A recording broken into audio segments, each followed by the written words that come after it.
저는 시간을 잃었습니다. 제 기억은 30년 전 그날에 멈춰 있었죠. 마치 고장난 시계처럼요. 하지만 그의 낡은 회중시계는 다시 움직이기 시작했습니다. 제 이름은 강은주. 올해 60세가 된 저는 30년째 혼자였습니다. 혼자라는 사실보다 더 외로웠던 건 제 기억이 30년 전 남편이 교통사고로 세상을 떠나던 그날 이후 특정 시점에서 멈춰버린 듯 하다는 것이었어요. 의사 선생님은 해리성 기억상실의 일종이라고 설명했지만 제게는 그저 멈춰버린 시계 같았죠. 어제 만났던 사람의 이름이 생각나지 않거나 방금 했던 대화를 잊어버리는 일이 잦았습니다.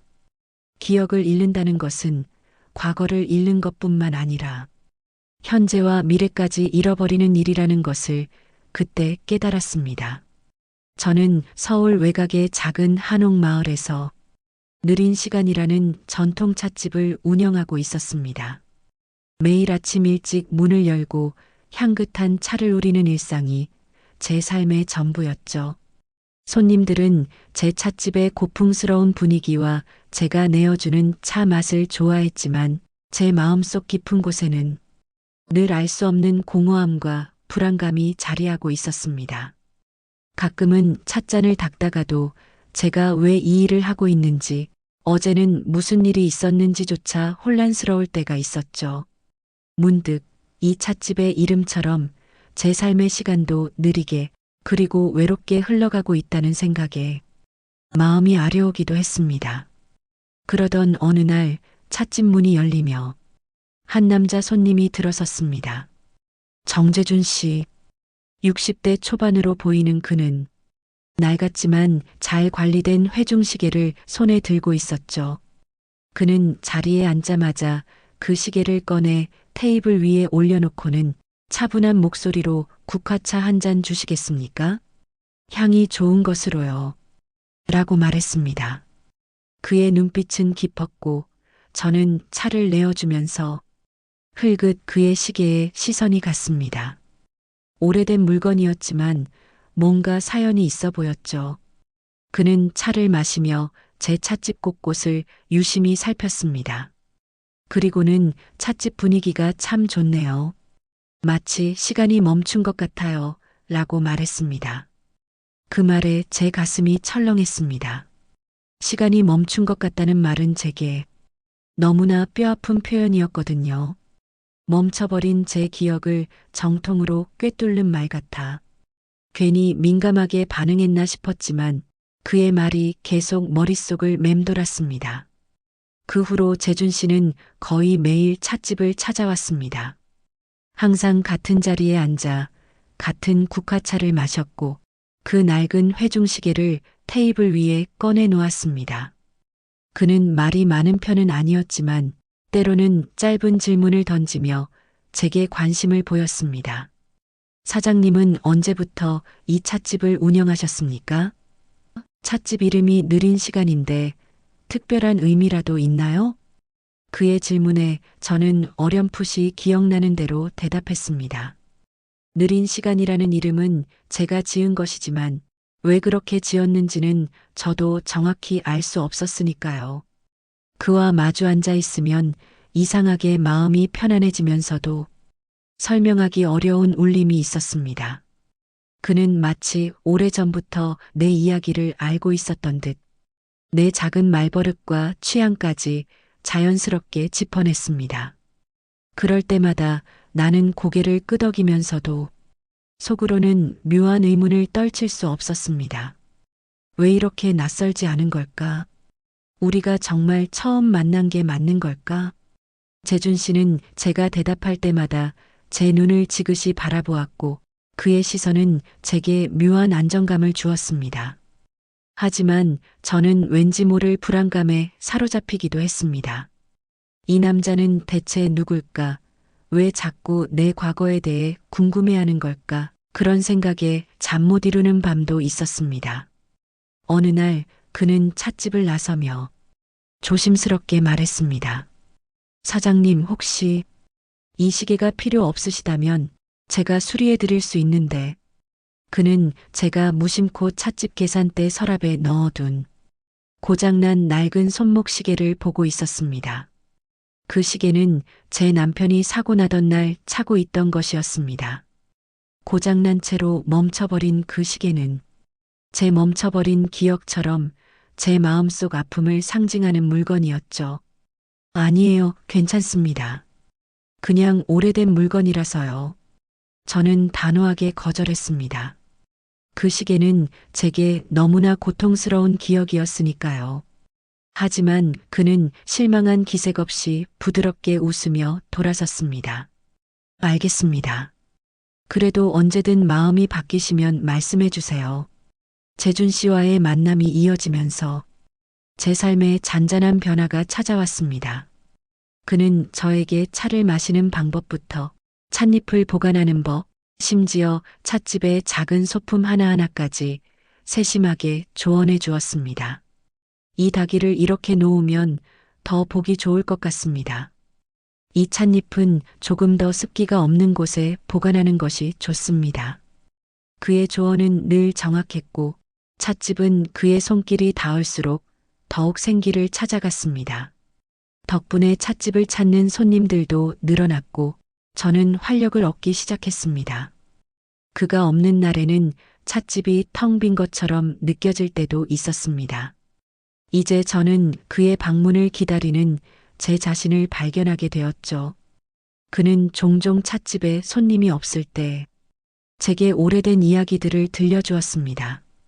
자신이 젊은 시절 시계 수리공이었다는 이야기, 전 세계를 여행하며 다양한 시계를 수집했다는 이야기, 그리고 낡은 물건들이 품고 있는 시간의 의미에 대한 이야기들이었습니다. 그의 이야기는 제게 마치 잊고 지냈던 퍼즐 조각을 맞춰주는 듯한 느낌을 주었습니다. 특히 그의 이야기가 저의 어떤 기억과 연결되는 것 같다는 묘한 기시감을 느꼈습니다. 그러던 어느 날 저는 찻집 구석에 놓여있던 낡은 상자 하나를 발견했습니다. 먼지가 잔뜩 쌓인 상자 안에는 빛바랜 편지 뭉치가 있었죠. 펼쳐보니 남편이 과거 저에게 썼던 편지들이었습니다. 그중 마지막 편지 봉투에 민준이 친구 재준이에게라고 쓰인 메모가 있었습니다. 제 기억에 없는 이름, 재준 씨와 이름이 같아 혼란스러웠지만 대수롭지 않게 넘겼습니다. 그가 찻집 벽에 걸린 낡은 사진 한 장을 보며 말했습니다. 이 사진 속 아이, 사장님 아들인가요? 사진 속에는 앳된 얼굴의 어린 남자아이와 함께 제가 서 있었습니다. 제 아들이 맞았지만 그 아이의 얼굴은 제 기억 속에서 흐릿하게 남아있을 뿐이었습니다. 네, 제 아들이에요. 지금은 멀리 유학 가 있어요. 저는 거짓말을 했습니다. 사실 아들과는 남편 사고 이후 연락이 거의 끊긴 상태였으니까요. 아들을 키우면서도 늘 마음 한구석이 아팠습니다. 제가 기억의 문제를 겪으면서 아들의 학창 시절 중요한 행사들을 잊어버리거나 아들과의 약속을 지키지 못하는 일이 반복되었죠. 어린 태영이는 그런 저를 이해하지 못하고 상처를 받았을 겁니다. 남편을 잃은 슬픔과 저의 이상 행동을 견디지 못한 태영이는 고등학교 졸업과 동시에 유학을 떠났고 그때부터 저희 모자는 서로에게 연락을 끊고 지냈습니다. 제 기억 속의 아들은 늘 어리고 불쌍한 아이였고 저 역시 아들에게 짐이 되고 싶지 않다는 이유로 연락을 피했습니다. 저와 아들 사이에 보이지 않는 벽이 생긴 것입니다. 재준 씨는 사진을 한참 바라보더니 나지막이 말했습니다. 어딘가 낯이 익네요. 제가 예전에 알던 아이와 닮은 것 같기도 하고 그의 말에 저는 또다시 미묘한 불안감을 느꼈습니다. 왜 그는 자꾸 제 과거와 관련된 질문을 던지는 걸까? 하지만 그의 눈빛에는 악의가 없었고 그저 순수한 호기심만 담겨 있는 듯 했습니다. 재준 씨와 함께 시간을 보내면서 제 멈춰버린 기억의 틈새로 희미한 빛이 스며드는 듯 했습니다. 어떤 날은 과거의 한 장면이 번개처럼 스쳐 지나갔고 어떤 날은 특정 장소나 냄새에서 잊고 지냈던 감정이 되살아나기도 했습니다. 특히 재준 씨가 들려주는 시계에 대한 이야기들은 제게 더욱 강렬한 울림을 주었습니다. 그가 말하는 시간의 흔적이라는 단어는 제 멈춰버린 시간에 대한 열쇠 같았죠. 어느덧 재준 씨는 찻집의 일상에 깊이 스며들었습니다. 그는 차를 우릴 때면 제 옆에 조용히 앉아 저를 지켜보았고 제가 작은 실수를 할 때면 따뜻하게 격려해 주었습니다. 저는 그에게 서서히 마음을 열기 시작했습니다. 그의 낡은 회중시계를 볼 때마다 묘하게 편안해지는 느낌이 들었습니다. 마치 그 시계가 제 잃어버린 시간을 다시 흐르게 해줄 것만 같았죠. 그러던 어느 날 재준 씨가 평소처럼 찻집에 와서 앉아 있을 때였습니다. 찻집에 단골 손님 한 분이 들어왔고 그분은 재준 씨를 보자마자 놀란 표정을 지으며 다가왔습니다. 정 사장님, 여기서 뭐 하십니까? 요새 시계 수리 의뢰가 밀려서 바쁘실 텐데. 그 말에 저는 심장이 철렁했습니다. 정 사장님이라니 재준 씨가 시계 수리점을 운영하고 있다는 것을 단골 손님의 입을 통해 처음 듣게 된 것이었습니다. 재준 씨는 당황한 표정을 감추지 못하고 애써 웃으며 손님을 돌려보냈지만 그의 눈빛은 불안해 보였습니다. 저는 그를 의심스러운 눈으로 바라볼 수밖에 없었습니다. 그는 과거에 시계 수리공이었다고 했지만 지금도 바쁜 수리공이라는 사실은 숨기고 있었던 겁니다. 저는 제 마음이 흔들리고 있는 이 남자에게 왜 거짓말을 했는지 물어볼 용기가 나지 않았습니다.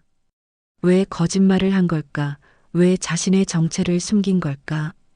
그날 밤 저는 잠을 이룰 수 없었습니다. 그동안 재준 씨가 보여준 다정함과 진심이 모두 거짓은 아니었을까? 그가 제게 다가온 진짜 목적이 무엇이었을까 하는 의심이 꼬리에 꼬리를 물었습니다. 저는 그동안의 혼란스러운 기억의 파편들과 재준 씨의 행동들을 하나씩 맞춰보기 시작했습니다. 그리고 한 가지 섬뜩한 결론에 다다랐습니다. 어쩌면 그는 제 남편의 사고와 관련이 있는 사람이 아닐까. 저의 기억 상실을 이용해 무언가를 얻으려는 사람이 아닐까. 두려움에 손이 떨렸지만 저는 진실을 확인해야만 했습니다. 저는 용기를 내어 재준 씨에게 전화를 걸었습니다. 재준 씨, 오늘 뵙고 싶습니다.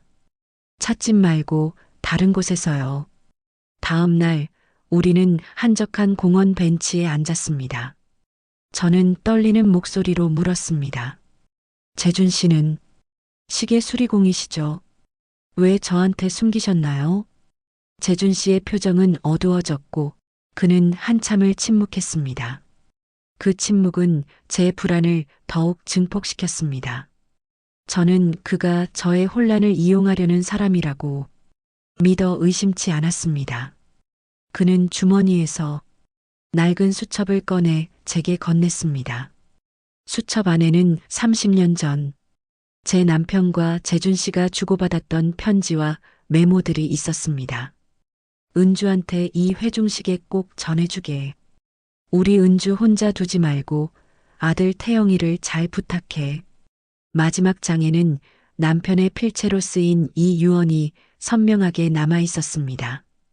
은주 씨, 제가 왜 당신을 찾아왔는지 아십니까? 그는 목이 메인 목소리로 말했습니다. 저는 당신의 남편 민준이의 친구입니다. 제 심장이 쿵 하고 내려앉았습니다. 남편의 친구라니, 그럼 그의 정체는? 그는 주머니에서 자신의 회중시계와 똑같이 생긴 또 다른 회중시계를 꺼냈습니다. 그것은 바로 제 남편 민준의 회중시계였습니다. 그 시계는 낡았고 유리에는 작은 금이 가 있었지만 여전히 시간을 정확히 가리키고 있었습니다. 민준이가 사고 나던 날 저는 민준이와 마지막으로 통화했습니다. 그는 제게 당신을 부탁했어요. 그리고 이 회중시계를 제게 남겼습니다. 당신에게 전해달라고요. 그의 눈물이 제 손등 위로 떨어졌습니다. 은주 씨, 시계 수리공이라는 직업은 민준이와의 아픈 과거를 떠올리게 할 거라 생각했습니다. 저는 그저 그 기억의 아픔을 다시 건드리고 싶지 않았어요. 제가 제 직업을 숨긴 건 당신이 저를 남편의 친구가 아닌 그저 정재준이라는 한 사람으로 봐주길 바랐기 때문이었습니다. 당신의 멈춰버린 시간을 움직여줄 시계공이 아니라 당신 곁에서 새로운 시간을 만들어갈 사람으로요. 그때의 저는 감히 당신에게 진실을 말할 자격이 없다고 생각했습니다. 저는 그제야 모든 것을 이해했습니다. 그가 왜 그토록 시계에 대해 이야기했는지, 왜 저를 조용히 지켜봤는지, 그리고 왜 제 아들의 사진을 보고 낯이 익다고 했는지. 재준 씨는 남편의 마지막 유언을 지키기 위해 30년이 넘는 시간 동안 저를 지켜봐 온 것이었습니다. 제 아들 태영이가 바로 그가 기억하던 낯익은 아이였던 것입니다. 그리고 제 멈춰버린 시계는 바로 그의 선물이었습니다. 결혼 전 남편이 제게 선물했던 제 남편의 상징이었던 그 시계가 고장난 채 제 서랍 속에 있었다는 사실. 그의 정체가 드러나는 순간 제 잃어버린 30년의 기억이 마치 고장난 시계가 다시 움직이는 것처럼 뚜렷하게 흐르기 시작했습니다. 모든 기억이 돌아온 후 저는 큰 혼란에 빠졌습니다.